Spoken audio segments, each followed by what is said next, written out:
હે સોનકાદિક ઋષિ મુનિઓ, મહર્ષિ વેદ વ્યાસજીએ આ ભાગવત છે ને એની રચના કરી છે. સોનકાદિક ઋષિ મુનિઓએ પૂછ્યું કે એવી તે કઈ જરૂર પડી કે વ્યાસજીને શ્રીમદ ભાગવત મહાપુરાણની રચના કરવી પડી? કહ્યું, દ્વાપરની અંદર સત્યવતી પરાશરને ત્યાં વ્યાસજીનો જન્મ થયો. એકવાર સામ્યપ્રસ આશ્રમની અંદર શાંત ચિત્તે બેઠા છે. વિચાર્યું કે લોક કલ્યાણ માટે એકમાંથી 4 વેદ બનાવ્યા, પંચમ વેદ સ્વરૂપ મહાભારત બનાવ્યું, પણ હજી મને આત્મસંતોષ કેમ થતો નથી.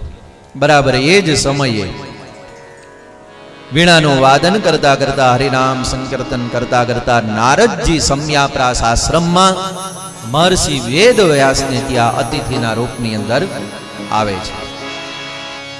શ્રી કૃષ્ણ ગોવિંદ હરે મુરારી, હે નાથ નારાયણ વાસુદેવા.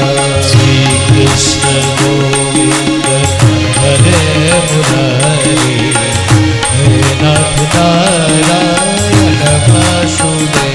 શ્રીમન નારાયણ નારાયણ નારાયણ, શ્રીમન નારાયણ નારાયણ નારાયણ, શ્રીમન નારાયણ નારાયણ નારાયણ, શ્રીમન નારાયણ નારાયણ નારાયણ.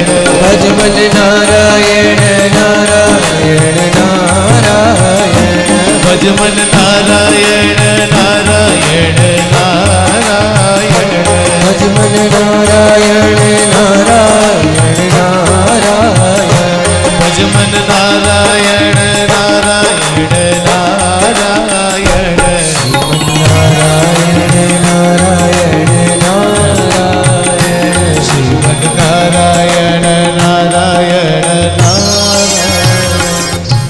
નારદજી સંકીર્તન કરતા કરતા આવ્યા. વ્યાસજીએ સ્વાગત કર્યું અને કહ્યું, મહારાજ સંકીર્તન પછી કરજો, પણ હું ગૂંચવાયેલો છું. પેલા મારો કઈક ઉકેલ લાવો તમે.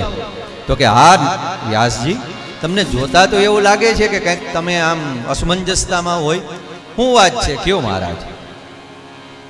કીધું કે મેં એકમાંથી 4 વેદ બનાવ્યા, પંચમ વેદ સ્વરૂપ ભારત બનાવ્યું, મને આત્મસંતોષ કેમ પ્રાપ્ત થતો? એમ થાય કે કંઈક બાકી છે, કંઈક બાકી છે, કંઈક બાકી છે. હું બાકી છે મહારાજ? મને તો કઈ નથી ખબર પડતી. પણ તમે ભગવાનના પરમ ભક્ત છો, તમે મને કયો ને શું બાકી છે?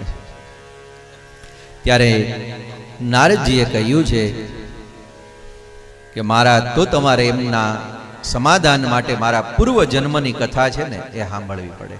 અને ત્યારે પૂર્વ જન્મની કથા આખી બતાવી છે કે પૂર્વ જન્મની અંદર એક દાસી પુત્ર હું હતો અને સંતોનો મને જ્યાં મિલાપ થયો, વાસુદેવ ગાયત્રીનું દાન કર્યું અને પરિણામે ભગવાનની એવી કૃપા મારા ઉપર થઈ કે પરમ ભક્તનું મને આ બિરુદ પ્રાપ્ત થયું.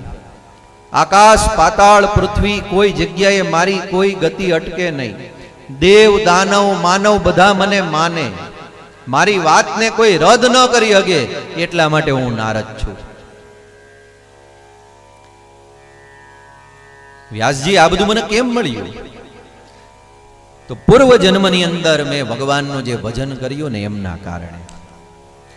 જ્યાં સુધી નિર્મલ ભક્તિથી ભગવાનનું ભજન નથી થતું ને જીવનની પૂર્ણાહુતિ, ત્યાં સુધી એ વ્યાસજી થતી નથી. તમે એકમાંથી 4 વેદ બનાવ્યા, બરાબર છે. પંચમ વેદ સ્વરૂપ મહાભારતની રચના કરી, બરાબર છે. પણ ભક્તિને કેન્દ્રમાં રાખી અને નિર્મલ ભાગવતની રચના કરશો ને એટલે તમને આત્મ સુખ પ્રાપ્ત થશે, સંતોષ પ્રાપ્ત થશે.